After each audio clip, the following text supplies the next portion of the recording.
So I am John Munro. I am 24 from Scotland, and I'm a sim racer, real life racer, a commentator, and content creator for TraxionGG. And we're here. I'm chatting with Bogdan, who I've known for many, many years in sim racing, but never actually had the pleasure of meeting in person.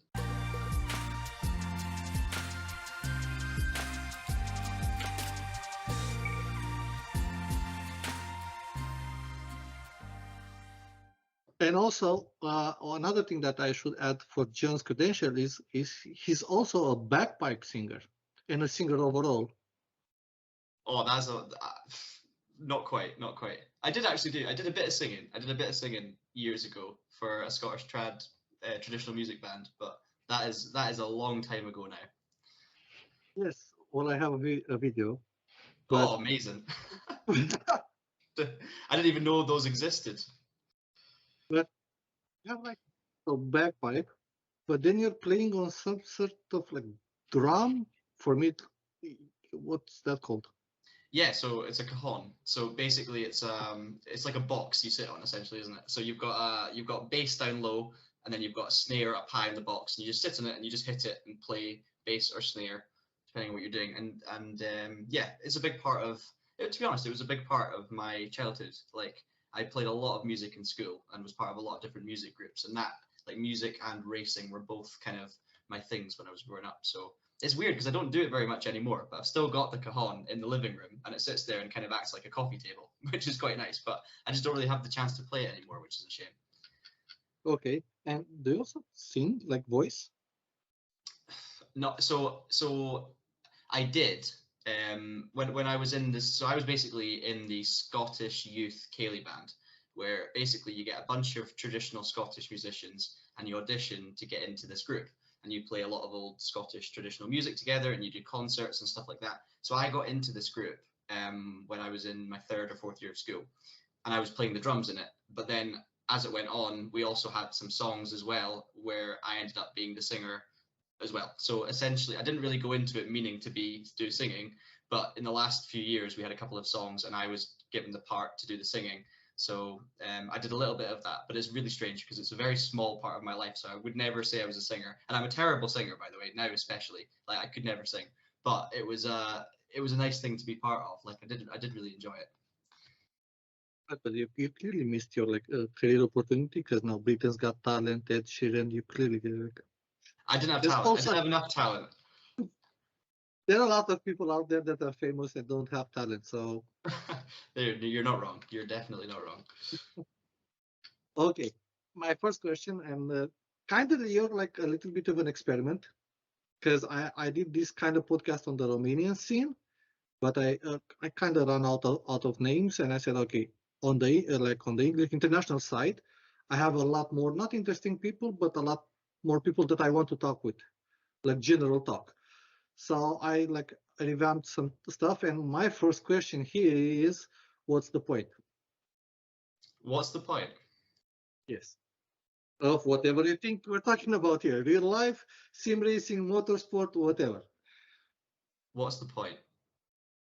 Why do we do it? These kind of things. Well, oh man, it's just enjoyment, isn't it? So for me, if you look at all the things I've enjoyed doing, so the music and obviously a lot of stuff revolves around racing and sim racing. It's a lot about like being part of a community and being good at something you can enjoy with other people. So for me, it's just I don't know. It's life wouldn't be the same without those kind of things. I think I need to have something fun to look forward to at the end of the week, at the end of the month. And I've always been someone who goes and tries to do as many things as possible. And I'm also someone that when I'm passionate about something, I get very passionate about it, like overly passionate about it. So I don't know if it's something that I enjoy doing and it helps me become part of a community and I get to know friends through it. For me, those are the best things in life. So that happened with music when I was young, like playing in these groups. I got to know so many friends through there that kind of got me away from the school environment and made me get to know people on a totally different level outside of the kind of you get to know people in school based on being with them every day and you get put in certain groups and stuff like that. And I'm from quite a small place in the Highlands, so for me, it's just being able to get out and be part of a bigger community where you can just be yourself and fully open and be passionate about stuff and share that passion with other people. I think that's probably where it stems from, to be honest.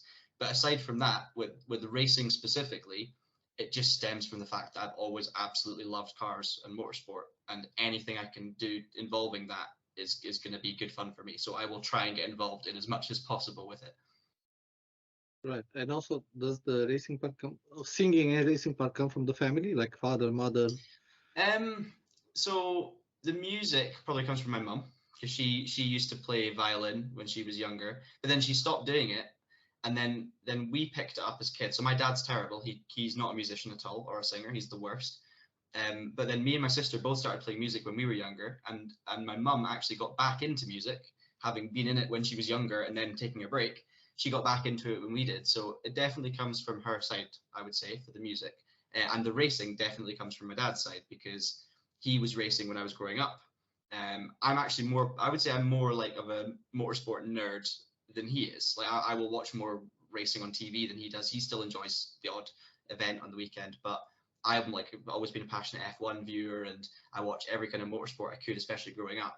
But it definitely comes from my dad, because he tried everything he could when he was in his 20s and 30s to try and buy a car to go and compete. And then that's obviously how I was able to get into motor racing in the first place, because he had a car, he was at events, so then I could go along. And those were like some of the most fun weekends of my childhood, going and watching him. So yeah, I'd say music from my mum, racing from my dad. And I should also mention on that question as well, Bogdan, my mum started racing as well a couple of years ago, because she was so tired of, I think she was tired of being at these events and not feeling like she was being able to take part, and she likes a challenge. So she thought, you know what, let's give it a go as well. So she got a Nissan 350Z and started racing herself. And she's doing a good job. Like now she's really beginning to get the hang of it, and you can see her like taking proper racing lines and getting more brave, and she's beginning to like be competitive in her class against other cars. So yeah, it's definitely a whole family thing now, isn't it? Good job, mom. Yeah, exactly. Well done. Yeah. On the racing side, I presume that that's always like father-son thing. Who is faster? Did you manage to get like similar cars on the same track, same day, to see like, okay, you're faster, he's faster, or like just the competition side between you two? Yeah, so the racing that he's always done was hill climbing and sprints. So essentially, you're not racing against each other on circuit. You're racing against the clock, and you're both in the same car. So it's the ultimate test of who's faster, because you can both jump in the same car on the same circuit on the same day and do a time, and you can't really complain. The only thing you could say is, oh, my tires were, I warmed the tires for you, or I wore the tires out for you, whichever. If you're losing or winning, that's how you go for it. But the funny thing was, when we started, the idea was that my dad he had a single seater, so like a Formula 3, Formula 4 style type of car, but hill climb specific, so a lot lighter, a bike engine, 150 horsepower, so it was very, very quick. But when I would turn 16, he was going to throw me in a much slower car, like a hatchback, like a Citroen Saxo. We actually bought a Citroen Saxo so that I could learn slowly and not just jump straight into a single-seater race car when I hadn't done any kart racing or anything like that. So either way, we bought this Citroen Saxo. It was too rusty to pass an MOT, so we ended up not being able to use it. And because of that, we had to use the single-seater. And my dad was saying to me, like, he obviously was really, I'd be doing some racing, so he knew I would be knowledgeable about racing and somewhat had a chance of being good. But he said to me, if you beat me on your first ever event, I will retire. That's what he said to me on the way, because he was like, I've been doing it. I've been doing it for at that point he'd been doing it for almost 20 years, and he said, if you beat me on my first event, like, I'll retire. So we went to Croft, which was a British sprint championship round, but Croft was a proper circuit, so there you could race it on the Sims and stuff, and he'd never been to Croft, and I knew Croft from the Sims, so I actually did beat him in the first round and won my class. But he was saying, well, that doesn't really count because you know the track, I don't, and I was like, oh, that's fair. So then we went to a Scottish event that's not on any Sims, so a track I'd never driven around, a track he'd driven around a lot and he'd won events at. And he said, right, but now this is the proper test now, because you've never been here, I've been here a lot, let's see how you get on. And I ended up winning overall. And so he basically, at that point, that became a running joke, because he obviously didn't retire, because why would he? But he just did not expect it straight away, and neither did I, of course. So that's always a funny story he tells, because yeah, like literally, if you beat me, I will retire. And then I beat everyone and won the whole event. And he's like, well, okay, that was a surprise, but there's no way in hell I'm retiring now. So since then, we've always raced together, but I've always had the edge on him. Let's put it that way. He's almost beaten me a few times, but I don't think, without like mechanical issues or other things at play, when we're just neck and neck and we both get the same amount of runs, he's been close, but he's never quite managed to do it. But I feel for you that I have a son now, and it's like, oh shit, I'm not gonna ever let him win. Like we play games now, and like the mom expects me to let the child win. I'm like, no, no, don't do it. No. So this is the thing, right? I grew up like with that attitude. So my dad would never ever let me win or go easy on. Okay, maybe if we're playing football, he's not gonna kick me as hard as a professional, right? But he would never ever go easy on me and never ever let me win anything, because he knew that would mean that when I did win, I would enjoy it and deserve it. So we used to always play like pool and snooker when we would go on holiday, and he was always better than me, but I always really wanted to play him because I wanted to beat him. So we probably played like 200, 300 games of pool over the years, and he never lost. He won every single game.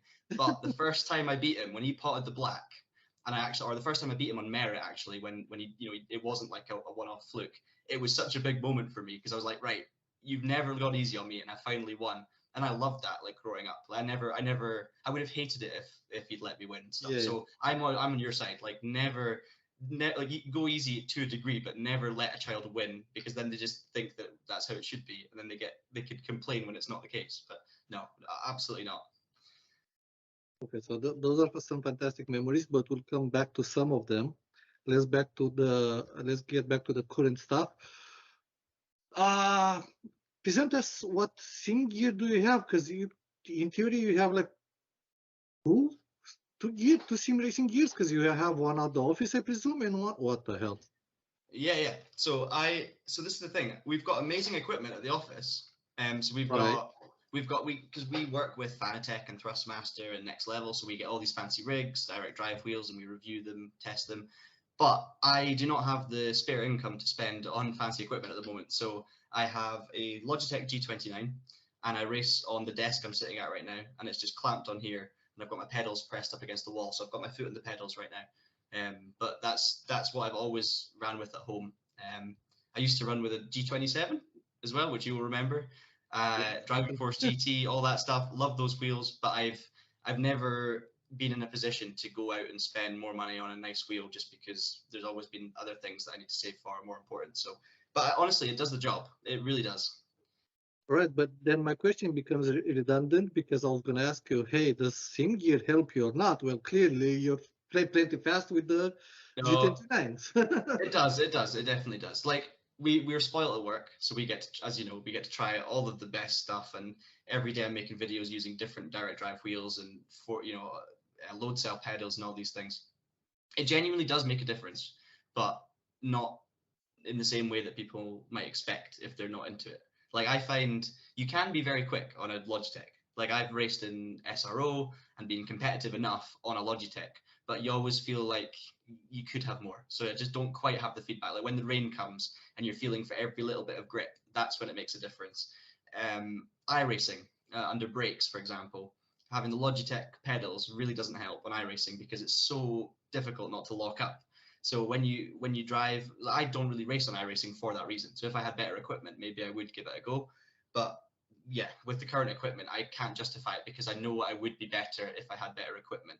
So it's a balance. Like you don't need a fancy wheel to be fast, but the fancy equipment definitely helps at a high level get you that little bit extra and become better at more different sims. So yeah, it's, even though I don't have the fancy equipment, I do think it makes a difference.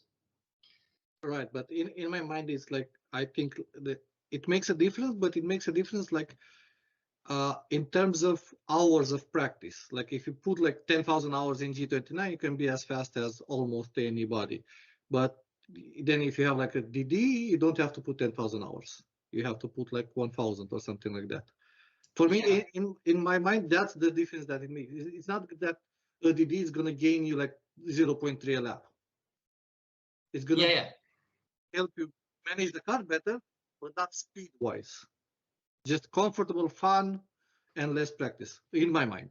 No, I totally agree. Like consistency is way easier. So when you use like a Logitech or a cheaper wheel, you have to learn. You don't learn to feel everything the car's doing and react live. You have to learn a pre-programmed way of driving. So because the wheel doesn't give you all the feedback, you need to learn exactly when to turn in, how much the car needs to move to be fast. So it does take a lot of practice, and it makes you less consistent, because if you don't quite get the right marks, you can't really adapt as easily. Whereas when you jump on direct drive and everything, because you feel everything through the wheel all the time, you can actually react a bit more to what's going on around you, and you can drive more on feel rather than almost like, as you say, you have to get dialed into the Logitech. Like when I'm racing with the Logitech, I'm not thinking I'm going to adjust my things based on what I feel through the wheel. I'm thinking like I need to learn how to be fast, and then just like almost tell your brain to ignore the force feedback, ignore the lack of feeling, and just do it because that is the best way. So no, that is a very good point. Yeah, I totally agree. So if we have a scoreboard, let's say from now until the fancy, again, this scoreboard is like, is it better to race or is it better to wait for a more fancy equipment? Ooh, I reckon just put in the time. That's for me. Like, if you think about it this way as well, the ceiling of performance, like the maximum lap time or the best lap time you could possibly do, isn't affected by the wheel, because it's affected by the sim and the physics, and all the wheel does is translate feeling to you. So I think that you're always going to learn. The more laps you put in, the more you're going to learn. First of all, I think the better equipment comes in handy once you've got the basics. Like if you're already getting the basics and you're within a couple of seconds, then sure, less practice but better equipment would help you out. But I think until you're at that point, it's always going to be more practice and getting to know what you've actually got. Because as I say, there's nothing physically stopping you doing the lap times of James Baldwin or the top SRO guys. It's just you just don't feel the same things to be able to get there, if that makes sense. Right. So practice 1, gear 0. Yeah, I'd say so. To a point, yes. Yeah, like until you get very high level. Yeah. Being in your position, which part do you enjoy the most? Because you have been like a proper sim racer, a commentator, some sort of organizer, if not more serious, of that I know. You're a real life racer, bagpipe singer and overall singer of. So, which of these, all of the aspects, is like not the most important, but the one that you enjoy the most? No, that's so difficult. That's so difficult. It's honestly, it's something I've never sat down and really thought about what I enjoy the most. What I would say is, if I had the opportunity of doing a sim race and a real event at the weekend, I would almost always pick the real event. But there does come a time where, if you're doing lots of real stuff, you've sometimes it can get quite tiring, especially if the stuff you're doing is extra to what you need to do. So for me, it's been a strange one, because I've done Scottish hill climbing and sprinting throughout when I started racing, and that's all I did. And some British stuff. But then very quickly I moved on to circuit racing. After the first season, when it went really well in sprints, it was like, right, let's try and go proper circuit racing. So that was traveling down to England and doing all that stuff. So ever since then, I've kind of done full season campaigns in a championship. So I would never ever miss like a round of, for example, the Club Enduro Championship, which is what I'm doing right now in real life. I wouldn't miss a round of that for any sim race or anything, unless I had the chance to win, £1 million or something, where it might be worth doing. But that's never the case. I would pick the real race. But if it gets to a point where I've got lots of extra events that I could do, so for example, maybe there's a Scottish sprint event that I could do, but it's 500 miles away, and I'd be missing a round of like SRO with Jota, then in that situation, maybe I pick the sim racing for the opportunities. But it's a tricky one. It's something I can't physically answer, because I really enjoy all these different things, and I find it really difficult to like quantify them and decide which I enjoy more. But I mean, based on what do I look forward to the most, it's got to be real racing. Like now that I'm down south living in England and I'm more local to the circuits, I put a lot into that, and I've not really done much sim racing at all. Like since I did SRO last season, I've barely done any sim racing at all outside of work, just because there's been so much on, and I would say that it's been okay. I don't feel like I absolutely need it right now. I'm happy to just focus on the real racing and my job. Whereas if I was missing out in the real racing, I would maybe feel like I really needed that back in my life a bit more, because sim racing is in some ways is more stressful and more difficult, right? Because for sim racing, You spend days and evenings practicing, and you need to practice to be on the pace. So you'd be like, oh, I don't have much time this week, but I need to practice if I want to be competitive, and I'm racing for a good team. I'm representing my teammates. I can't let them down. I don't want to let people down. And you jump in and it's ultra competitive. When I'm doing circuit racing, you turn up at the weekend and you do as well as you can, and everyone's in the same boat. So there's actually a lot less pressure on it, because you just turn up, drive, try and win, have a lovely time, go home. It's not like you're racing at a very elite level where every result there's super pressure on it and loads of practice needed. So in some ways that's weirdly easier to cope with as well. Okay. But you haven't mentioned nothing about, well, the backpack, of course, but commentary. So I love commentating as well. I've turned down real events to do the commentary before as well. Just because whether it's someone was needing a commentator and I was available and I wanted to try and focus more on career. That's probably why. Over the years, like when I was growing up, I knew I could never be a professional racing driver, or at least I realized very quickly when we went circuit racing that it's all about money. And when I won a championship in 2016, we had to sell the car straight after. So we couldn't, it's not like, oh, you win a championship and you get an opportunity. It's, oh, you win a championship. Congratulations. Now pay us the same money again and you can try and do it next year.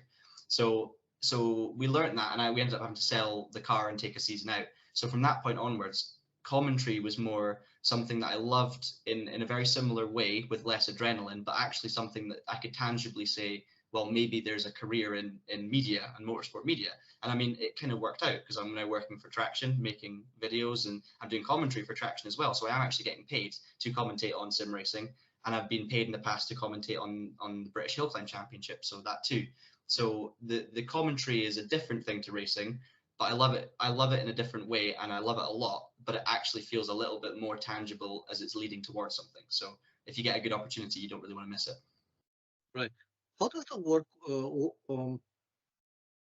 happens at Traxion? Like, do you come up with ideas, or like some other people come with ideas and you're like just the host, or like, and after you finished your review or like the video that you have, does it go to like a producer or something that, okay, this shouldn't be here, this should be here, this we cut, this we don't cut? It's not too bad, to be honest. It's essentially with Traxion. I was there since before it launched, so I was like the first kind of full-time Traxion focused creator. And at that point, I didn't even know what Traxion was going to be called. I didn't know what my job role would be. I just knew that I'm someone who was passionate about racing, was happy to do different things and try and learn. So when I started, Traxion was kind of almost creating itself based on the people. So we worked out the things that worked for us. So I wrote some videos. I did some live style videos where I just did something and recorded me doing it. So it all came from me, but there was also like other ideas were thrown into the pot by the people I was working with, like the management who had kind of brought me in. So it was a combination of those things. And at first it was definitely getting vetted. So I would maybe send a video, and then I would get feedback, and it would be, this is rubbish, this is great, but change this, change that. And I look back now and I think, oh my goodness, why did I send stuff with those mistakes in them? But as time's gone on and I've kind of Traxion's grown, obviously from nothing to what it is now, and I've kind of taken one of the kind of lead roles in that, and on the video side, it's become a lot more just, they have confidence in us, so we do what we want to do. So if we have a passion project, a video we really want to make, we go and make it. Nothing really gets vetted unless it's like, I say, a sponsor style video. So you're maybe making a video for a company and they want to see a draft of it to make sure that it's okay and they're happy with it. But no, generally speaking, our video, there's enough trust in us as a team that we will make the videos we think are appropriate. We take the lead. So a lot of the videos I'll write myself and then record, or we'll take articles that have been written by our editorial team, who are amazing, and turn them into videos as well. And we just trust ourselves in that sense. If we make a mistake in the video, it's on us. But generally speaking, we're at a good enough level now where the quality is okay. So it's very relaxed, which is lovely. It doesn't feel like we're being micromanaged. It's essentially like, go out, have fun, make the videos you want to make, and if that's working, then great. Awesome. Well, I have like two questions. One, when you say you're writing for the video, are you making like a proper script and then you're reading out of a prompter, or just bullet points and then you talk off the bullet points and you make the content out of those? Honestly, it's a complete mixture. So generally speaking, we don't really do bullet points. So I would use bullet points if I was doing like a live style video. So say there's a video where I'm playing a game and I've got my face is in the video and it's happening live. So I'm talking as I'm driving, as I'm recording. Then I might use bullet points for my intro. So here, you know, say you're making a video about a new update on Gran Turismo 7. Remember to, you know, I'll make a bullet point saying, say hello, mention or introduction, update number, so version 1.15, 3 cars and 2 new tracks. I'm excited to try it. You know, whatever my the points I want to hit, basically, I'll make bullet points and do. But the kind of voiceover editorial style videos, like our reviews, any of the stuff that's a little bit more like my guides and stuff like that, so racecraft guides and track guides, they're fully scripted. So they'll essentially just be voiced over in the booth with a full script, no bullet points, and it requires a totally different style of presenting, and it's really strange to kind of keep both things natural, but they're very different. And then also that applies to piece to camera videos as well. So say we're doing a review where I'm talking to a camera, but I'm not doing something else in the video, I'm just talking, then again, that'll be scripted, but we don't use a prompt, or we haven't used a prompt in the past. So that it literally is memorizing. So I'll read a couple of sentences, memorize a couple of sentences, and then deliver it, and then take a break, read the next few, deliver it again. Maybe it takes 3 or 4 attempts, and then you just cut it in a way that it's natural. So it might be cutting away to other videos, or, you know, zooming in the camera so that it doesn't look, you know, stagnant. So honestly, it's a complete mixture. And we do have a teleprompter for scripts, which we're going to start using soon, which will make it a lot quicker and the process a lot less stressful trying to memorize things.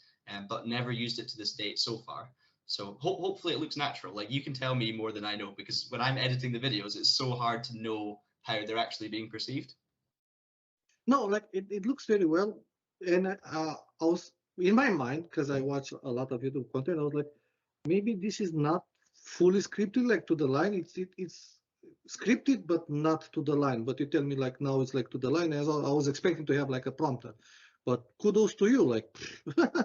Well, it's hard though, that, because doing it without a prompter but scripted, you're almost like delivering it through memory, which makes it harder to be natural, because instead of being able to just chat about something, you're like speaking and you're trying to remember what was the next bit, and it's like you almost break it into parts. You're like, this sentence is 3 parts. It's the first part of the sentence, the catchy phrase, and then the finale to the sentence. You're trying to memorize it as you go, and sometimes I feel like I come across a bit robotic, but that's a mixture of lack of experience and also just being comfortable with it. But it's difficult, and I think sometimes you obviously have to allow yourself to improvise a little bit, you know, and Yeah. You're never going to say it exactly, but as long as you say the right thing that you want to say, that's the main thing. I have done one video which was like almost a piece to camera style script, but I did it on bullet points, and it was a video about the things I loved about Gran Turismo 7. So it was an editorial style video where I'd written all the things I wanted to say, but instead I'd done it as like very broad bullet points. So like, talk about why I love the content, and then I will just go on a ramble for like 40 seconds. I might have to repeat it, but that I really enjoyed that, because that felt a lot more natural. I didn't feel like it was scripted and I was a robot doing it, but actually because I was hitting predetermined points, it still followed the script I needed it to follow. So it wasn't sloppy. It still sounded good. So that was one I really enjoyed doing, and that was actually a mixture of both things. But I've only done that once, weirdly enough. Okay. But now, and you know, I ask this question a lot, and I know this is like a very niche, and it's like just for me because I don't know, I'm old in sim racing and also semi-old in real life. Is like, and I'm so very pretentious because I love sim racing, it's my passion, and I don't have the opportunity to race in real life except with my truck. I don't know, I drive very slow with my truck, so I see like there's no perfect sim. We can agree on that. Like every sim has like something, either a bug, a trick, something's like, and the examples I'm gonna give now, Mihai Nagy is gonna hate me for this, but race room is kind of dying or dead, or like something like that.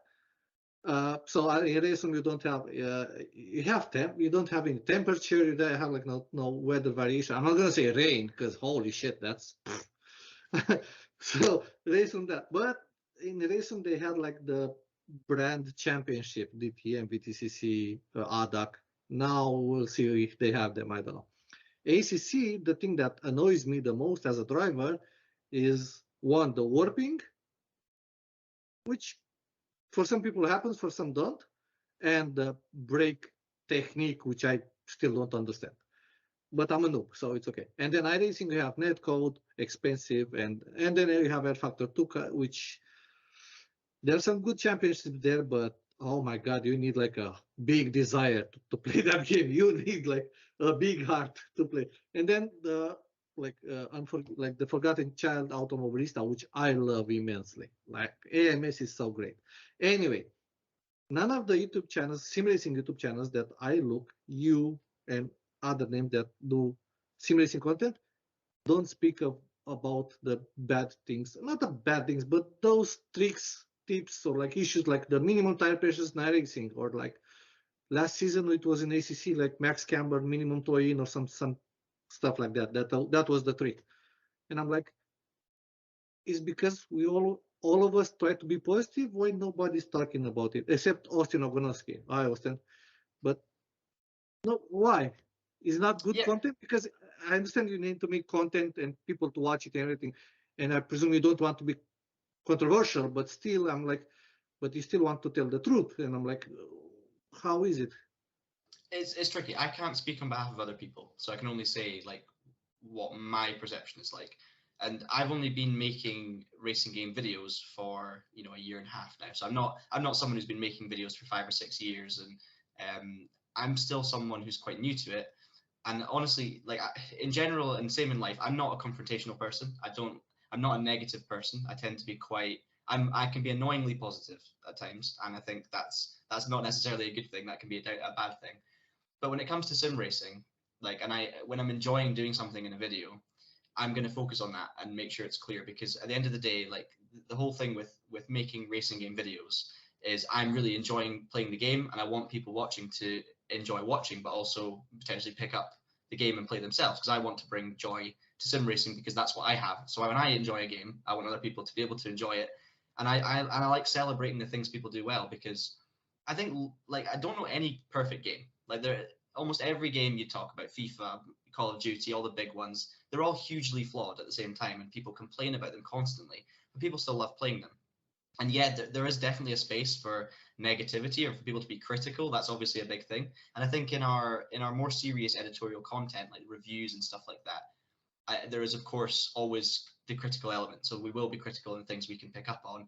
I say we, I've not really done many full game reviews. It tends to be our written team, but they do a really good job on being critical where they need to be, and being honest about stuff, and the kind of thing you would expect from someone who's doing a professional job of a review.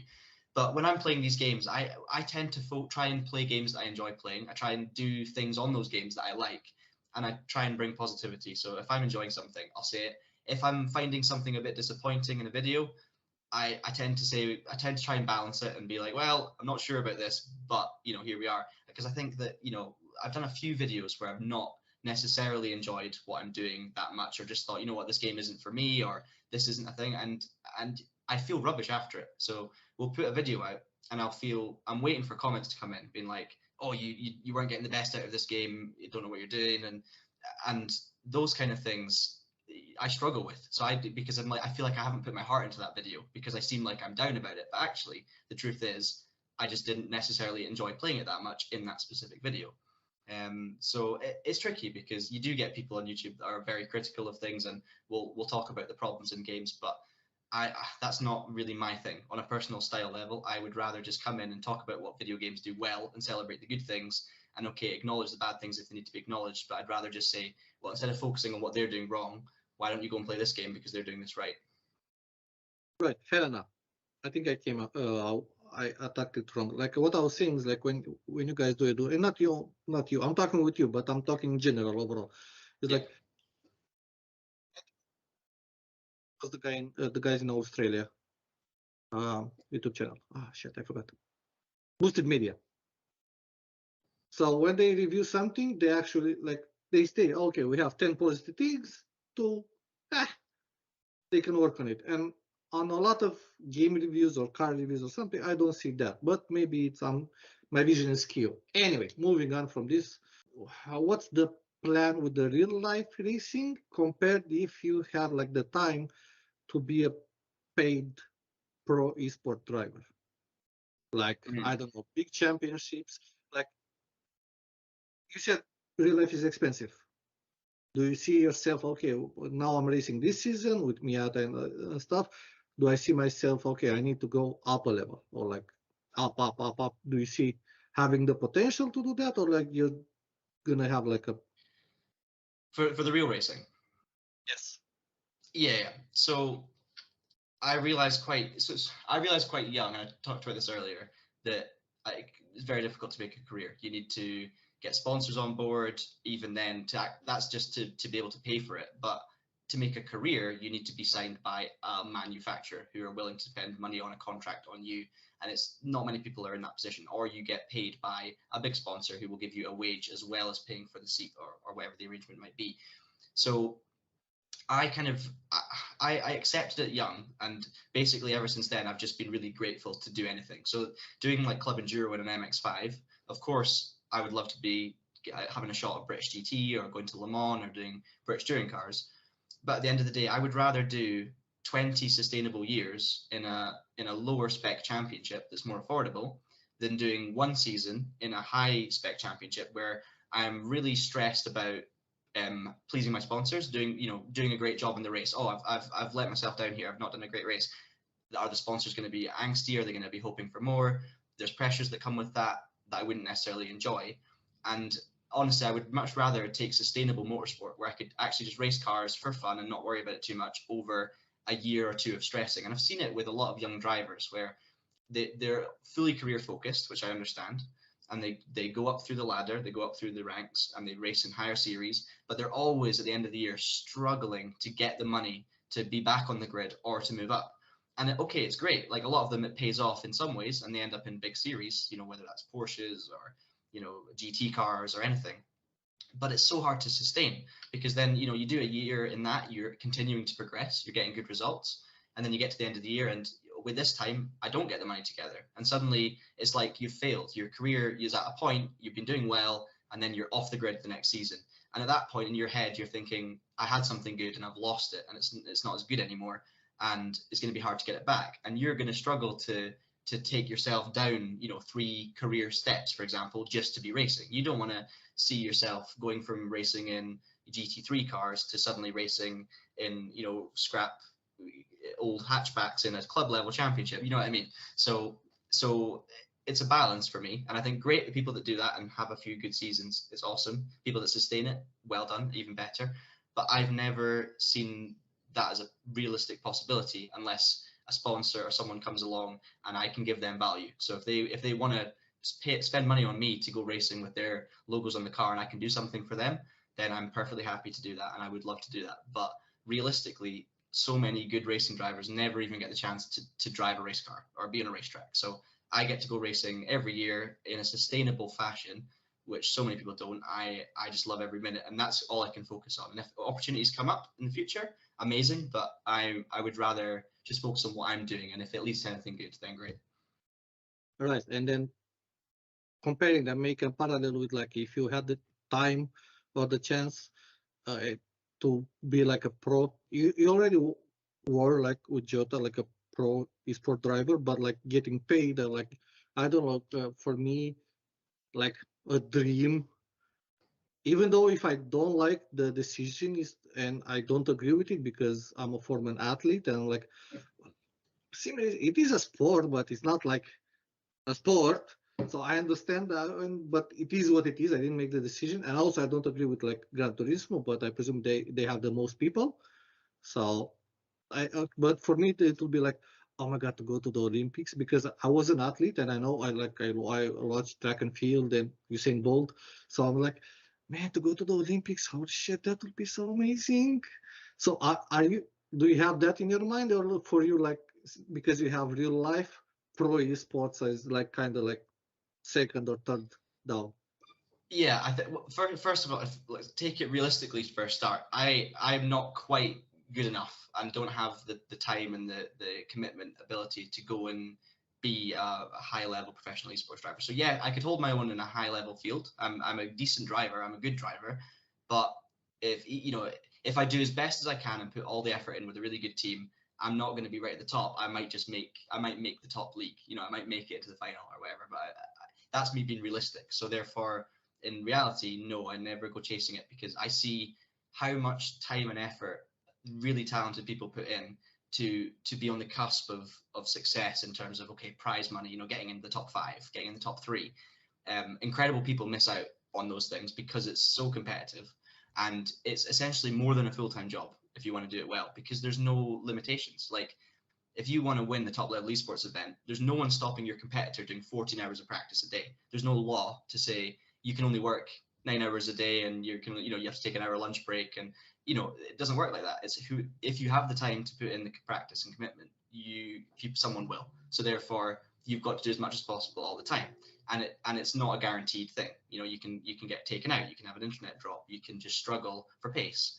So realistically, never, for a while it was maybe a thing where if I can get myself in a team and it might lead to being paid, it could be a great thing on the side, but never ever have I seen myself as being in a position to actually go professional in esports and focus on it. I love being in the position I am now, where I get to, in a professional manner, enjoy the same things, enjoy the games, enjoy talking about the games, playing the games, commentating on these races without any of that stress and pressure, and that's my career, and that's make a living out of. So I can actually just go and enjoy my racing without the same levels of pressure. So no, even hypothetically, if I was that good, if I was right at the top level, if I was your Bonos or your Rietvelds or your Siggies or these kind of people, with all the time in the world, maybe I would consider it. But it's a lot of sacrifice, and I've got a lot of other interests in my life. I'm a busy person, so I would really struggle to put absolutely everything into that basket. I'm gonna make a small shout out here. Hey Misha, did you hear that? Riedwild, yeah, he's fast. I have this Romanian guy, race room, top division in race room, and when Riedwild joined the race room, I said, Misha, watch for this guy, because I know him from back. He's like insane. And I presume he didn't like race room. He wasn't that insane. And then Misha kept trash talking back to me. Hey, you said he's insane. He's like, man, shut the fuck up. You don't know what you're talking about. No, like, people are different on different sims, right? And it takes time to adapt. But yeah, like, Rietveld is incredible. I remember when I joined Precision, when he was there, and this is when I was young, I signed a big contract to join Precision Motorsport. And it was Keithley and Sorensen, Kilov, Lauritsen, all these people, and Rietveld. And it was just incredible, like absolutely incredible. These guys were so fast consistently, and it might take time to jump. It's not easy to jump from one sim to another and be right at the top level, but give him a bit of time, he'll be on top of pretty much anything, Yeah. So you mentioned, now I have to brag, as Kilov, Sorensen, and Lauritsen, they all came from of course. Me. Yeah. Of course. Yeah, I remember. Those black cars menacing at the front of the grid. Yeah. There were some interesting times, let's say. Honestly, Touring Pro Series was incredible. That was it for me. That's where it all started being such a big passion, and that's where so many of my friends have come in this industry. Like, that's how I know so many people, and probably why I'm doing this now as a career is all because of how incredibly immersive Touring Pro Series was, not just as a race series, but as a community. Like, you felt like you were part of just this massive organization and this thing with driver rankings and podcasts and races and teams and rivalries. It was amazing. Was like beyond, like, and I know I bug Robert a lot and everybody around me, but no offense to you or like Lewis or stuff like that, but for me the best commentary I heard was Ryan Carlin. Yeah. And for the love of God, Ryan, come back. Like, shit, man, like, what the fuck? It's like, no, maybe it's like nostalgia. Yeah, I enjoy the current commentary a lot, but Ryan has like, every time he did commentary, he had like certain words that he would, like poems or stuff that he wanted to hit, and he will insert them like randomly. It's like, holy shit, where'd that come? I don't know. I enjoyed it very, very, very much. So Ryan, come back already. It's funny you say that. For me, one of the things that actually got me into Touring Pro Series, the first thing I ever heard about it before I joined, I was ill. I was very ill on holiday in Malta, and all my family were out on the beach and wanted to go for a walk, and I was in the house, unable to get out of bed, do anything. I was really bored, and I went on YouTube, a great site called YouTube. I recommend people should go and try it out. You might have heard of it. I went and found, and something came up in my related stories, and it was Virtual Clio Series 2, and it was the first round at Poznan, and there was this guy called Keith Barrick in commentary with Danny Asbury, and you had William Levesque, you had at the top, you had William Levesque, Toby Davis, Gary Lennon as well. Hi, Gary. All of these, and there was just this incredible race. And honestly, I remember it so vividly. Like, I remember where I was, how I was feeling. I was watching this race at Poznan, opening round of the season, and it was the best race I'd ever seen. It was like 3 of them, and I can't remember if that was the right 3 names in that battle, but those were kind of the guys at the front in general. And they were swapping positions like every 2 corners, bump drafting, and it was just completely switching between them. And I remember watching, and I was a kid at the time. I was only maybe 13 or something. And I remember watching this and thinking, these guys are celebrities. Like, to me, the names, I didn't know I'd ever get to speak to them. You know, that they were like pro racing drivers having this incredible battle. Keith Barrick with his bouquet and all that commentary, the best ever. And I was thinking, if I got in that series, how cool would it be to race in that broadcast with that much epicness and that much racing and that much gravitas and actually do it? And that's how I got into Touring Pro Series, because the next season I was like, I need to find a way to get involved in this, because if I can get into the top 10 and be part of that broadcast, to me that was like, I'm going to be on TV, like I'm going to be famous and be part of a race that's so exciting to watch. So yeah, that was an amazing memory for me, and I'll never forget it, honestly. Yeah, TPS for me, and also race department, man, a lot of memories. And I know maybe we sound old now but I don't know, back in the day, because it was more, I don't know, we're more passionate. I don't, at least in our bubble, the people were more passionate and they were willing to grind more, were fierce on track. And now you're like, you get all of these people. I'm going on iRacing, and all of the people, oh my God, you cannot be 2 seconds faster. I'm like, what the hell are you talking about? I'm putting 8 hours. I need 2 seconds fast. Like, oh, but it's not fair. And I'm like, what? I agree. I also think nowadays it feels quite, I think it's because there's lots of money involved and there's professional teams, and everything feels a little bit muted and a little bit serious. And, you know, it's like doing a job. You know, you win, that's the job I set out to do, and it's all about this, and it's about, you know, continuing the work. And I feel like back in our day, it was like we all just, for that 1 minute, or for that like 4 hours on the weekend or on the Wednesday evening when there was a broadcast, we all felt like we could be superheroes. Like, we all felt like we could be celebrities in this race and like live the life of a pro driver. And the commentators were absolutely on it as well. I remember you taking pole at Lime Rock. There was the second. So that was my first TPS season, the Virtual Clio 3, which after I'd watched the broadcast of Virtual Season 2. And I ended up with leading the first round at Snetterton, which for me was like, oh my goodness. I remember watching this last year, being so excited, and now I'm leading it and I'm in a broadcast. This is insane. And then the second round at Lime Rock, you got pole. And I remember your teammate, Alexander Rhodes, had put in like 1,500 laps of practice or something. And it was like, because we used to have live racers, didn't we? Told you exactly how many laps everyone had done. And at that point, everyone was just so passionate about getting to the front and having a good battle. And I totally agree with you. It feels a little bit more corporate now, but that's probably because it's a bigger thing now and there's more people involved and there's more money in it. But back then it was like, here's just a fun community having, you know, as you say, trying to have their moment, you know. Yeah. My greatest memory, and I'm going to brag about it, is like, I think 2016 race room, and it was Ryan and Danny on Nürburgring, and I was like top 5, top 10 with like Kunze, Dorniden, all of that in the Lada. Ben Sabanki as well. Yeah, and who do I pass? Lerner as well. Everyone was there. Wiesemüller. Yeah. Robert. I passed one of my former drivers in the last corner, and then he said, "Oh, mr.c needs to be tested for drugs or something like that." That was like the most for me. Like, yeah, that's my moment there, and I had like a few far in between, but it was amazing. Anyway, let's go for some fun stuff now. Yeah, I could sit, by the way, and talk about Touring Pro Series with you for like 3 hours, but we're not going to do that. But we could definitely. One more memory I'm going to say. Put a link in the description. Please go watch Toby Davis versus Stoffel Vandoorne Barbagallo, the Australian V8s. That was like bumper to bumper. I don't know, 1 hour, 2 hour race, whatever, 90 minutes. I don't give a shit. They were bumper to bumper all the race, and Toby was trying to pass Stoffel, and he couldn't do it. Like, that amazing. That for me, that's one of the most amazing races that I saw. With not actual passing, but the intensity that the commentators were putting to it. Oh my God, Toby's gonna do it. Oh my God, Toby made a mistake. Oh, Stoffel made a mistake. It's like, holy shit, man! Like first picture, boom. Right. Let's have a look. Your mic cut out there a little bit, but you're back, so I think we didn't miss anything. So we're okay. Okay. Yeah.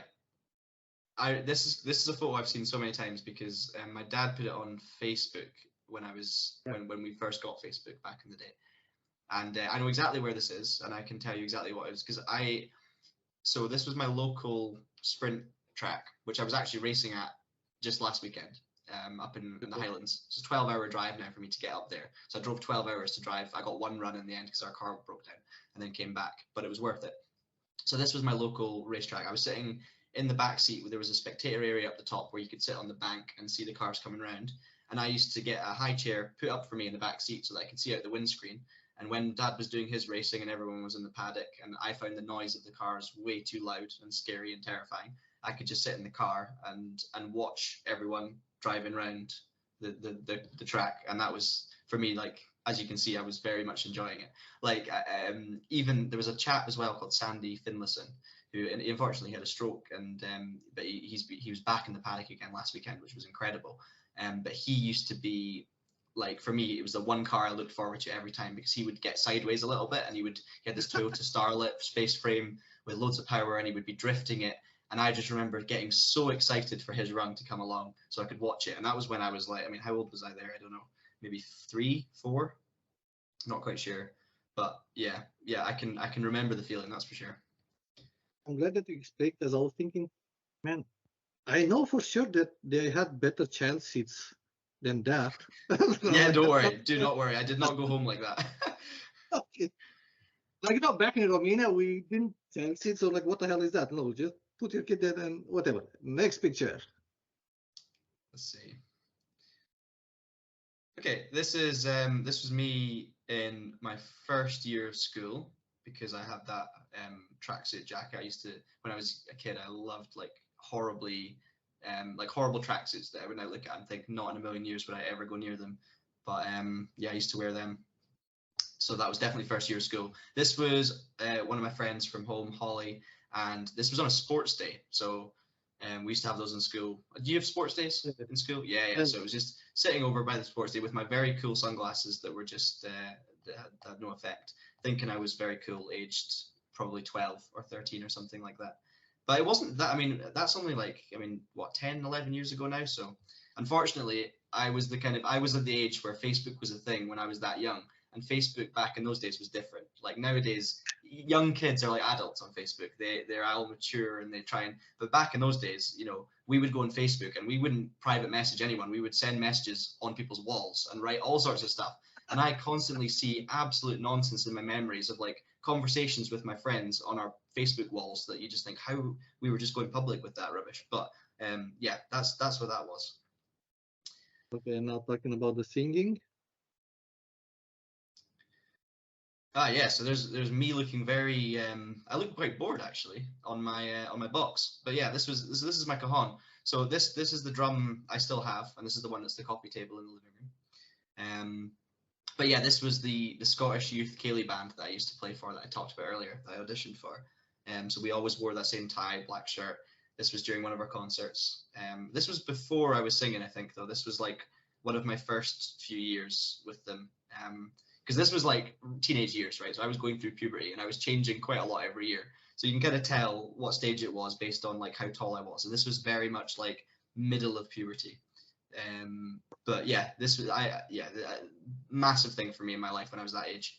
I almost went to a fully music school in my last year of school, which would have completely changed my career and like probably would have taken me away from racing, and music would have been my thing.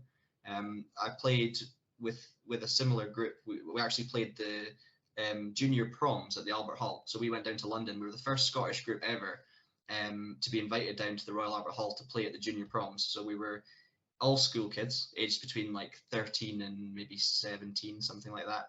And there was a group of 40 of us, and we had this piece, and we were doing it live on BBC, and there was there was that packed out Albert Hall, and it was just the most incredible experience of my life. And I remember thinking like, wow, like music was the thing at that point, and it was, yeah, we got some amazing opportunities when I was younger, and I also just met so many of my friends that I still I'm close with now because of music. Like, it completely opened up my community to lots of other people that I never would have met just through school. So no, massive part of my life at that time. Doing the research and looking your like all Facebook, and I saw the story with your mom that racing and everything. Like, I was like proper detective, and I was like, what the hell is that? I like started looking like singing on closet drawer, sing like, because I couldn't tell what it is. Like, there's no description. And it's like, anyway. I presume this is like a celebration when Chelsea won the championship, because I know you're like a big fan of Chelsea. Oh yeah, massive Chelsea fan, obviously. No, this is a music festival, local. So this is a local Highland music festival. Very, very cool. Teenage me going through my I'll wear any color of chinos phase. So blue trousers, that was fine. That was cool. No, I think this was like the first time or the second time I'd ever been at a music festival. So yeah, having an amazing time. And there's actually some fantastic people in that photo as well. Some of them I don't really still keep in touch with very much, but yeah, just again, these are all of these things you're doing are actually really fun memories. Like, honestly, they're good, and there's nothing special about this other than it was just a great time, a great festival with some really good friends. The person not the furthest right, so there's a guy furthest right with like a duck hat or something on. And I only know him through that festival, but the girl who you could just see on the left of that, so you can just see her eyes and like doing the kind of rock hands. She is basically my best friend and has been since we were about 12.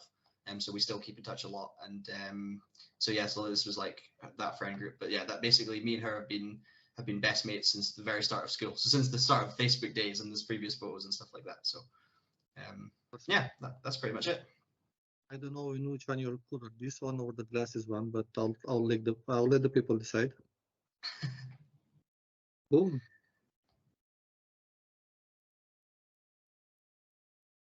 So this is actually so in Scotland we all wear kilts, as I'm sure lots of stereotypes and people will know.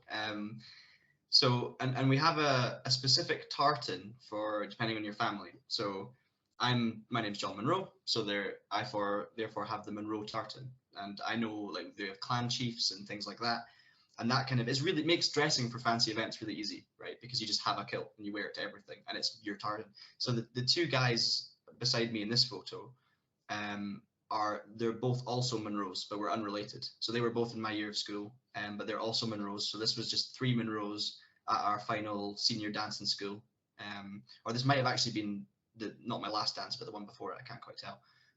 Second last year at school maybe, but yeah. So there was all of us in our kind of similarly kind of red Munro tartan kilts and stuff like that. So yeah, but all of us completely unrelated.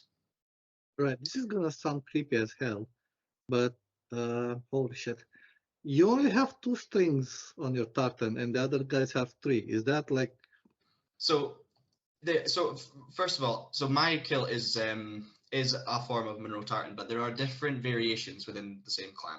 So there's a darker red version of Munro tartan, and I think that might be what the chap on the left has got. I'm not sure. To be honest, I'm not sure if we all had. I don't know if they'd bought proper, if they're hiring kilts, or if these were also Munro kilts from a different place. So they might even be more correct than mine. But yeah, there is variation. So even within Munro, as I say, you get slightly different styles, different shades, but it's kind of based on the same idea. But I could not give you any details about number of lines or anything. I might be the one who's got the wrong style, but yeah. Right. Cool. Let's see what's next. We're gonna go on my like more serious stuff, more nice stuff, more presentable to you. Oh, there we go. I've enjoyed that. It's been good fun. So yeah, this was so the photo on the left. Do you remember that thing I was telling you about earlier, where I won outright in my first ever event? So not the first one I did, but the first Scottish one I did. So I won my class in the first one, which was a British Sprint Championship one, which is the championship on the right in the news report. But then I then won overall in my second ever event, which was my first Scottish event. And the photo on the left is from my final run on that day. So I actually, so you get 4 runs in Scottish sprinting and hill climbs, and I set the fastest time on the 3rd run, and then on my 4th run I had this massive drift where I touched the grass on entry to this corner and held this power slide and kept it. I mean, I didn't keep it on the road, but I kept it away from crashing, which was quite good. The video's on YouTube. I'll maybe get you to link it in the description below, the video of that very run. But yeah, this was just, I love this photo because it's like a proper power slide, even though I saved it, but I still went on the grass, but this makes it look like I'm just styling out. So yeah, and you can see with my eyes, I was a little bit anxious because of course that was the first time I'd ever been sideways in a car because I didn't have a driving license either. So this was all very new to me. Okay. The photo on the right, so I'd done the first British sprint round at Croft when I won my class at the start of the year. We then went and did a round at Anglesey at the end of the year, me and my dad, and I became the youngest ever person to qualify for a British Sprint Championship runoff. So it meant a lot to me. This was actually the weekend that Jules Bianchi had his crash at Suzuka, because I remember it being at the circuit and getting the news on my phone. But this was a good weekend, just learning a new track and being able to do something on the British scene. Not just, I was doing well in Scotland, I won the championship in Scotland. So to come to Britain with a car, and this car was only 1000cc, so we weren't as quick as a lot of the F1 engine cars in the higher classes, and we shouldn't really have managed to be in the top 10, but I did manage to get in the top 10 and therefore became the youngest ever qualifier and then became the youngest ever point scorer. And that's something I'm really proud of with racing, to be honest, because when I first did the Scottish thing, when I won the first event on the left, I became the youngest ever person to win a Scottish Sprint Championship event outright, which was a record that I'd taken from a friend of mine, Danny, who'd run it a few years earlier, but he'd actually taken that record from Stirling Moss.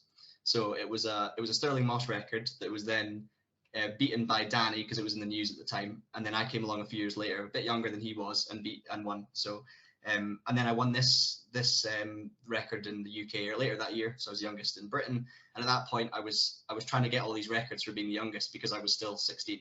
So and then the next couple of years later, I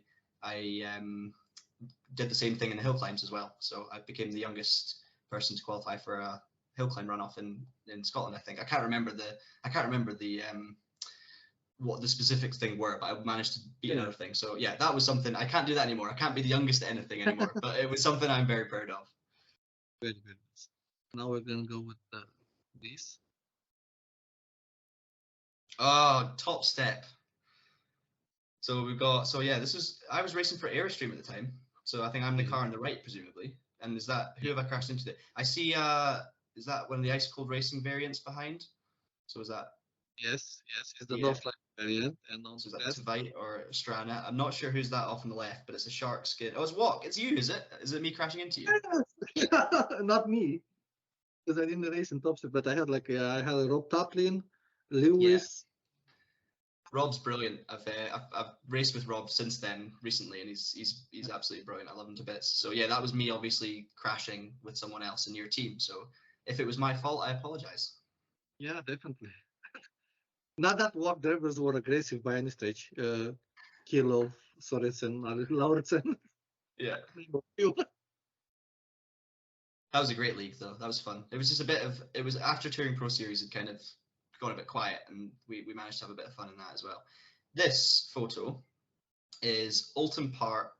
So when after the earlier photo of me becoming the youngest British qualifier, the next year we thought, right, I'm breaking all these records, let's go and try and see if I can make a career. So we went and raced in the UK, and that's why we ended up in Mazdas, because I thought I'm going to learn loads. If I race in single make MX-5s that have British touring car drivers coming in and competing, Abby Eaton had won the championship the year before. It was very competitive.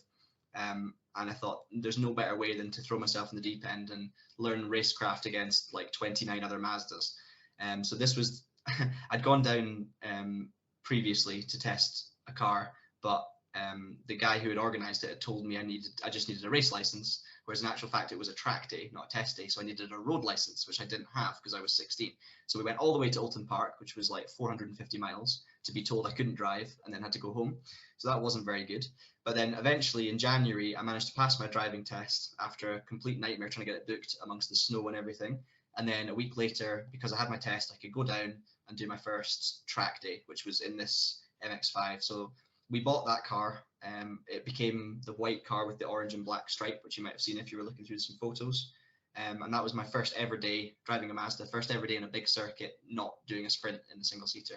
And my dad on the right looking very proud and happy as well.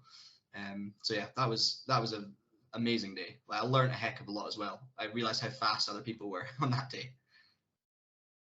Let's go back to some serious stuff now. More serious. Oh, very serious. Yeah. So on the left, the first time I ever raced at Spa, amazing opportunity. It was a one-off at the time with TWP, who I now race for full time. They basically said, we've got a seat, we'd like you to come and drive for us.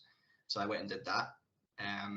And unfortunately, the engine blew up as soon as my teammate got in the car and did his first. So I did the first half of the race, had fun. He went in, 1 lap later, the engine blew. So we didn't finish, but I was delighted because I was at Spa. And as you can see, I was very, very happy indeed. The photo on the right is a Halloween party where I am clearly climbing aboard Donald Trump. I don't think anything else needs to be said about that, really. True. I think the photo speaks for itself. And Donald's looking better than he ever has done.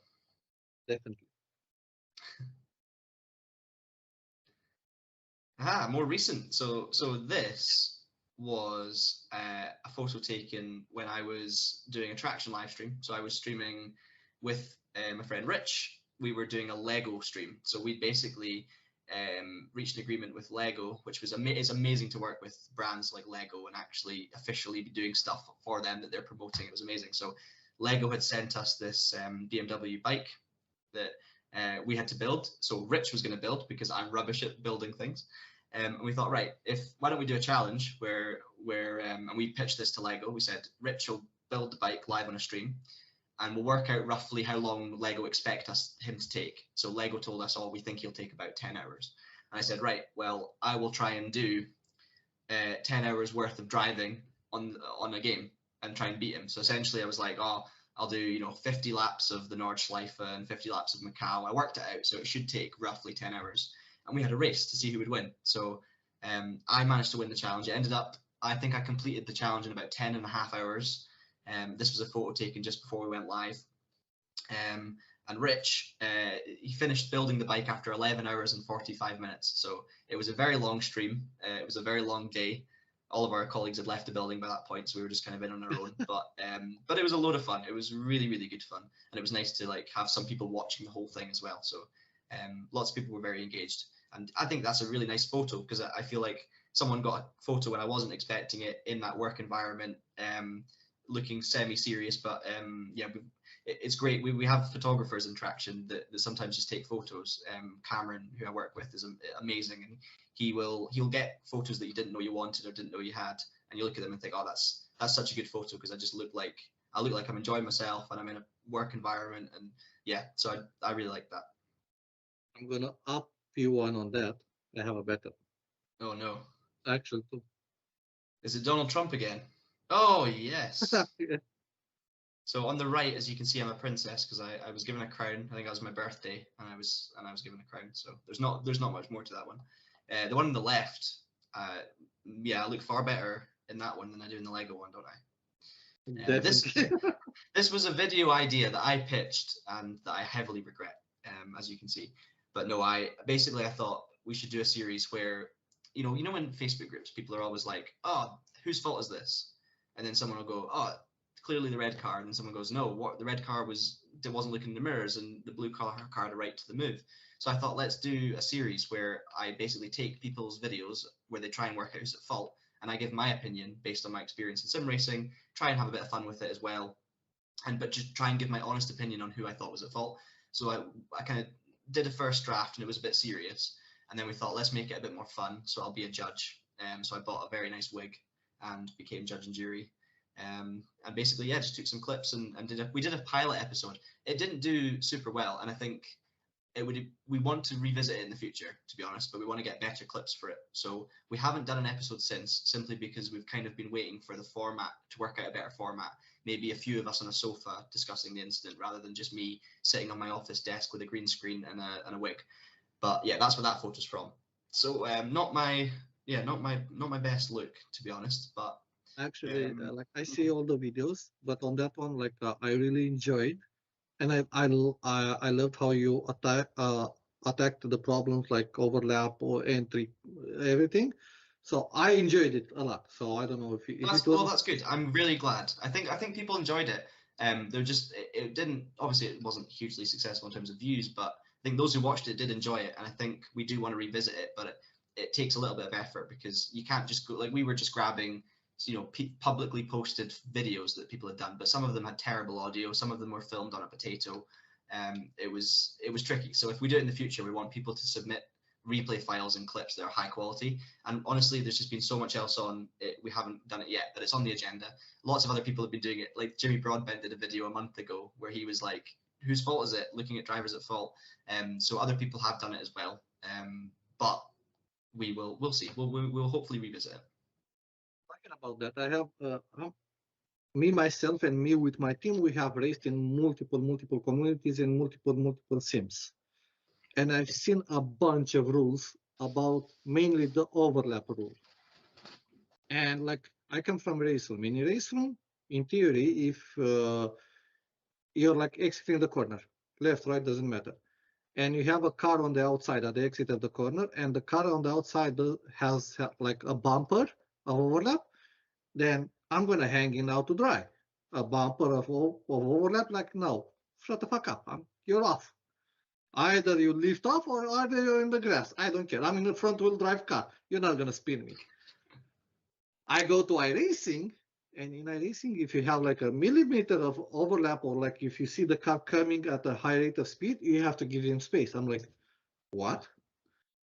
And then there's another thing that I don't understand is like, where should the overlap count on entry? Because I see a lot of communities have, you should have, I don't know, half a car, three quarters, whatever the overlap is, by the turning point. And I'm saying, well, if you're driving drifting cars and with drifting driving style, my turning point is different from yours. And also, if I know if that is the rule, I can be cheeky and turn in earlier. And I said, well, that's my turning point. What the hell do you want? And he's at fault. So I don't like that rule also. So my question to you is like, what is your rule? Like in your mind, like the perfect, whatever, overlapping. I struggle. So I mean, this is why people always talk about racing incidents and who's at fault, and it's never clear because there are so many variables and people can bend the rules, and you can't make hard rules because racing is racing. Every incident is slightly different, and there's different scenarios. I personally, I look at an incident on an individual basis, and I say, has each driver given the other one respect? Like, fair enough, you can push it. Of course, you can try and win the battle. So you might do something clever. You might try and force someone out.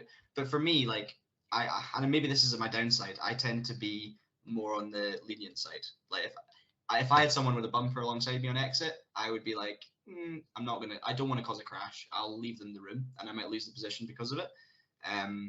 But if I was just ahead and then I would come across. Or if I was maybe mid corner and they only had a bumper, then I would show them that I was going to squeeze them out. Like, I wouldn't squeeze them out if we were right at the edge and they were there, but I would put them in a position mid corner where I'm like, I'm going to squeeze you out, so back off, and then they might back off. But if they don't back off and they're still there, maybe I have to leave them room. It's tricky. But I think a big thing, the photo you showed earlier, the Mazda, like when I was racing that first season of MX5s, my biggest downside was I was too nice. Like, I was too respectful. I was too scared. I didn't want to damage the car also, and I got taken advantage of. So I was fourth every single practice session. I was always top 5 pace, and then qualifying maybe be a little bit lower, but sometimes top 5.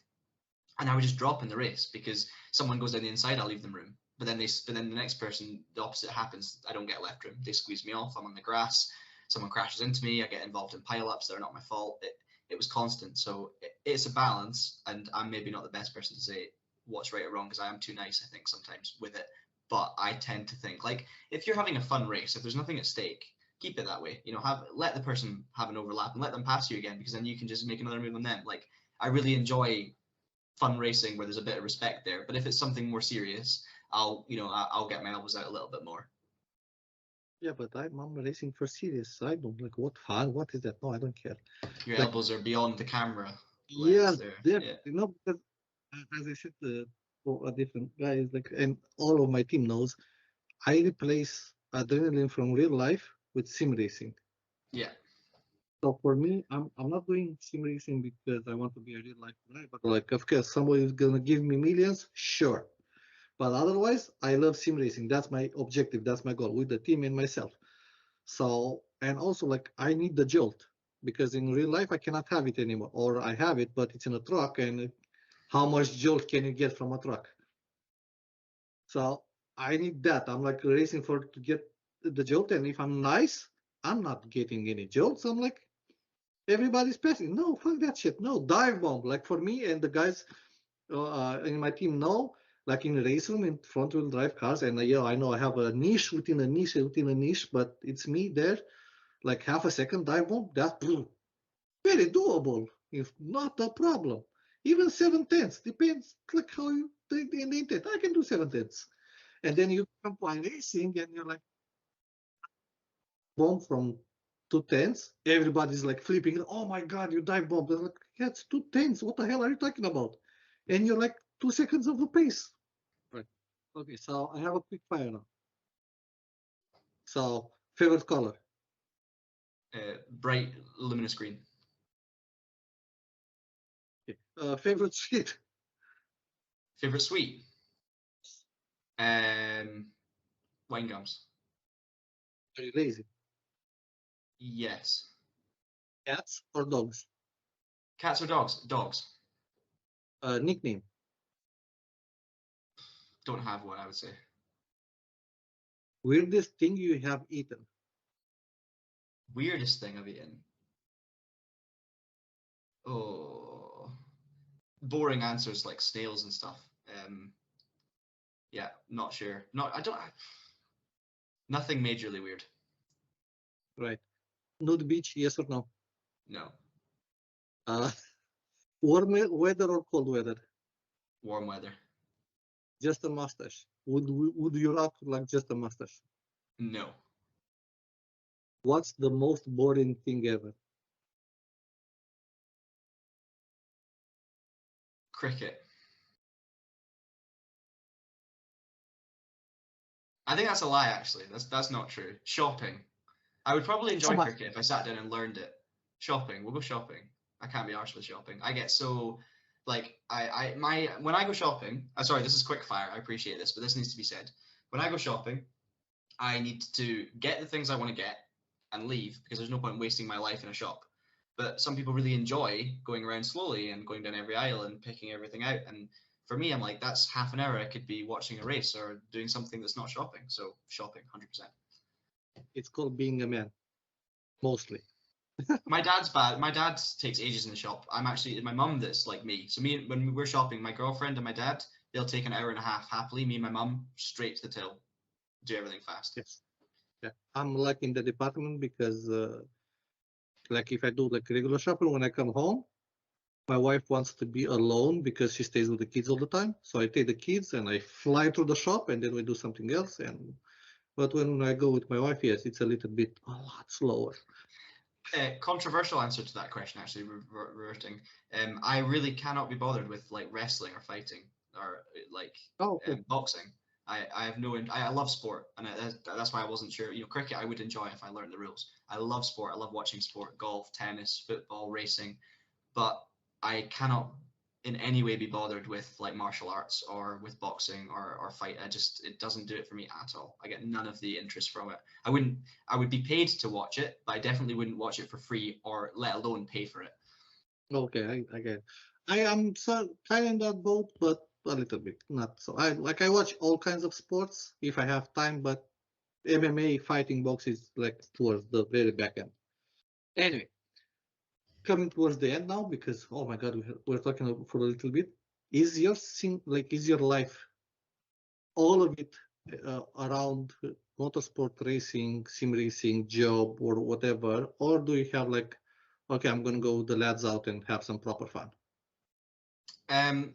Somewhere in the middle. I because I have a big passion for motorsport and I'm involved in it. at home and with real racing, I'd say a lot of my hobbies and a lot of my extra interests do involve motorsport in some way. So I'm not like a laddie lad at all.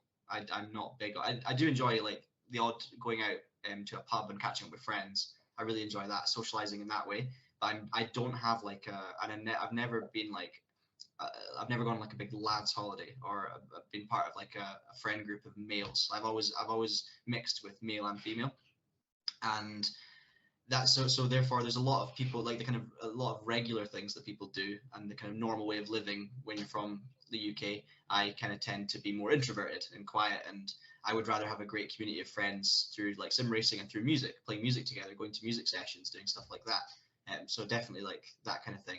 But I would say, even though a lot of my passion involves around motorsport and a lot of my weekends involve motorsport, I definitely make sure I find time for everything else. Like as I say, as you know, I haven't done any sim racing really outside of work, because I do so much in work. I don't want to spend, especially for my partner as well, I don't want to spend my whole evenings on my PC doing the same thing or doing sim racing. I want to try and do other things. So I will fully go away and try and join in with other stuff and do other stuff as well. So yeah, somewhere in the middle. Quite a boring answer, but yeah, I'm not extreme either way. I'm very passionate, very busy with motorsport. Like talking a lot about motorsport, as you can probably tell. But yeah, definitely keep space for other things. Don't get burnt out with it. Okay, and the last serious question: should sim racing merge with real life motorsport, or should they be like they're like similar but completely parallel lines? I think they need to be parallel, because they're just very different things. I think sim racing is a fun way an accessible way of competing in motorsport and getting the fun of a good race and also just the fun of the community and everything like that. But they are very different, and real motorsport is all about the money and all about, it's just a different thing. So there definitely should be crossover, and I love that because people who are interested in sim racing are probably interested in it because they like cars and racing. So therefore, there should always be crossover. And I think those lines are becoming way more blurred, by the way. I think, how do you define someone as a sim racer anymore? If someone's 18 and they go into real life racing, oh, they were a sim racer. Yeah, but who wasn't a sim racer these days? Like kids, if kids are into racing, they're all going to be sim racers. And you get older, touring, some real life racers have done more sim racing. Like look at Mike Epps, for example. He's big on sims, but he's a real life racer first. So where do I stand on that? I used to be a sim racer. Then I started real life racing, and suddenly I was the real life racer doing sim racing. Actually, I was a sim racer first. I was a sim racer doing real life. So yes, the lines are very blurred, but they're two different things, and they need to be considered as two different things. And I think there shouldn't be some sort of competition over which is best. They should just, they should both be enjoyed as different forms of motorsport, but entirely different. Right, I agree with that.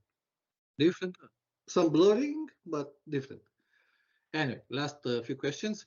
Do you have any regrets? No. Like, no. No. Okay. No, quite simply, I love what I get to do all the time, and I don't. Yeah, there's no specific time I think, oh, I just wish I'd done that or wish I'd done that. I never pushed for sponsors in real racing, and I don't regret not doing it, because I think if you start doing that, you're never going to stop. And I don't want to go begging people to give me money for something if I don't feel like what I can provide them is worth it to them. If I'm racing in a small series, I don't want to lie about it and say, oh, you're going to get so much out of this if I don't think you are. I'd rather just race on my own terms, do something sustainable. So yeah, that's a long, unnecessary bit of extra story, but no, I don't regret anything. Right. Now you have to name 3 races, real life, sim racing as a driver and sim racing as a commentator, because you've done plenty of both. Mm-hmm. That when somebody asks you, hey, what's sim racing like a driver? That's like the first race that comes. Either that you did, or either that one that you saw. Like your example was the one with the Clio. Maybe you have a different one that. So a different Clio race, but yeah. So the first season of Clios I did, which is the one we talked about, we were both in season 3. I think the last round was at a fictional circuit called Old Ring.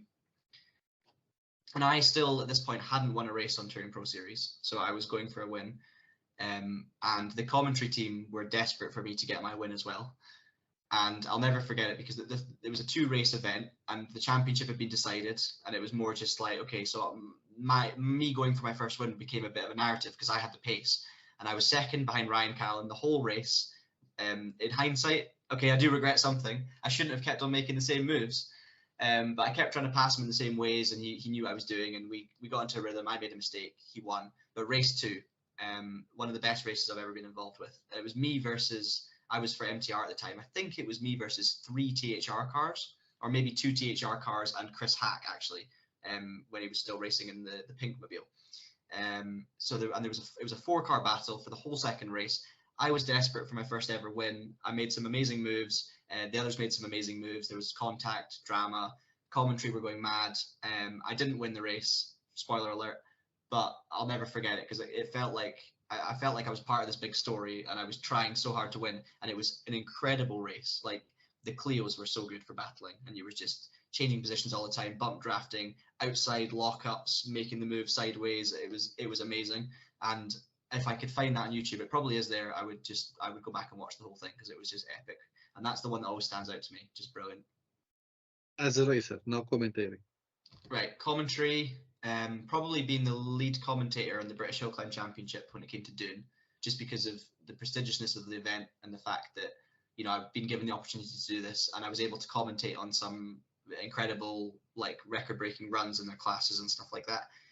So yeah, basically being able to lead a team in real life motorsport commentary from commentating on sims, and everyone was really happy with how I did, and that was a big moment for me just because of the prestigiousness of it all.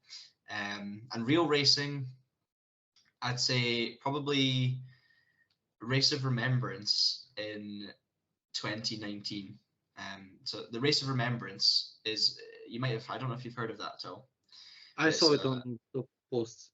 Yeah, so it's a charity. It's a race basically on Remembrance Weekend, and it's for organised by Mission Motorsport, which one of the founders of is now my team manager at TWP.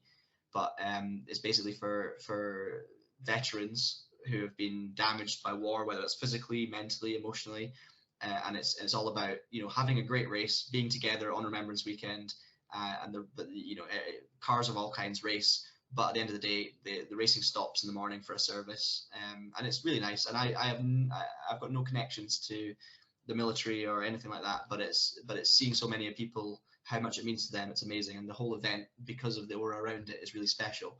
And in 2019, after years of unreliability and just enjoying the event but not doing a good job in the race, we had an incredible run. Like, it was raining, and our Mazda that I'd raced in Club Enduro was so good in the wet, and we led our class, but we also ended up leading overall throughout the night, which was against, you know, cars, way quicker cars, Caterhams and Lotus Exiges and stuff, and we were in our Mazda that was class D, you know, the 4th class, fastest class, and we were leading outright, and everything was perfect. The race dried up the next day, so we didn't win overall, but we did win our class in the end, which was amazing. So I'd say that was probably the ultimate weekend, where my driving was perfect, the car was perfect, the team was perfect, we won together, so there was lots of people that it really mattered to, and it meant a lot to. So being part of that, you know, I can imagine to a completely different scale what it's like winning a race like Le Mans or winning in your class, when everyone in the team is just so proud of what everyone else has done, and you can come together. I would say it was a similar feeling on a totally different scale for that, and I had a lot of my family there as well. So that's the one that stands out. Like, the perfect race weekend, is going to be hard to ever top that in terms of just how brilliantly it all went. Okay, awesome. What people do not know about John Munro? Well, plenty, but like I don't know, fears, phobias, like quirks, or like. Maybe I'm someone who's always been quite introverted and quite anxious. So maybe because I do YouTube videos, people might think I'm quite a confident person and quite extroverted and all these things. But I would say I'm an outgoing introvert with anxiety. So I have an outgoing personality, but I'm actually quite a quiet person. So I'm not, I hate confrontation more than anything. I'm not someone who's gonna go, and I hate being center of attention. So I really struggle sometimes with certain things in videos. But because I love racing, and because I've got quite a, as I say, outgoing personality, that's maybe something that people might not kind of know. So I guess if you know me, you know exactly what I'm like. But to those looking in at videos and stuff like that, it's probably something I may be quite hard to read. I guess maybe you wouldn't really know what to expect if you met me in real life. But yeah, I'm fairly similar to what I'm like in videos. Right. And the last question is driver excuses, be it sim or real life. Best excuses or? Best driver excuses, the one that you use, like in sim or in real life. Oh, well, for real life, it's for the last few years, it's been straight line speed, and it's an excuse. It's a true excuse, but it's an excuse nonetheless. And I hate talking about it because it's a genuine reason why we're struggling through a problem that we've got, not just a lack of performance. It's like, no, we have something wrong with the car. But I hate being the one to say, oh, we didn't win because we were slow in the straights because of a problem. So that's definitely one. A lack of practice is a big one. Sim racing all the time. Oh, I just didn't put enough hours in. I didn't have time. I was rushing, so I was delighted to even be only a second off the pace. Lack of practice, big one. That's probably the big two, to be honest. I use that one a lot. I use it more than I realize, and it's just because it's an easy win, isn't it? If you're struggling a little bit, well, they probably practice more than me. Setup as well. I'm useless at car setups, so I will use that as an excuse. I can't adapt to setup to save my life. So yeah, blame the setup, blame lack of practice. But at the end of the day, it's all just lack of talent. Right. Okay. Well, John, I had a blast. Very, very enjoyable. I hope you did too. Yeah, it was superb. Thank you so much for having me on. And good luck to you in everything you do. Thank you very much. Cheers.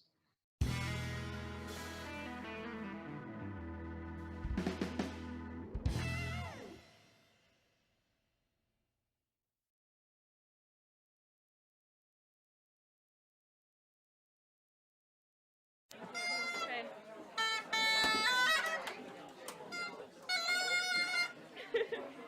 Pay attention, John. Oh, no,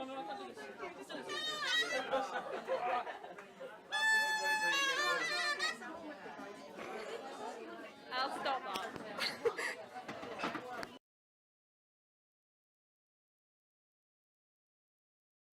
Oh, I like your artwork. Yeah. Yeah, that's cool. Very cool. Oh, okay. I was thinking about it. The other one is the kids. I Oh, have nice. also Usain You've got Bolt. Bolt, Schumacher. Good combo. And Monza. Nice. Historic Monza as well.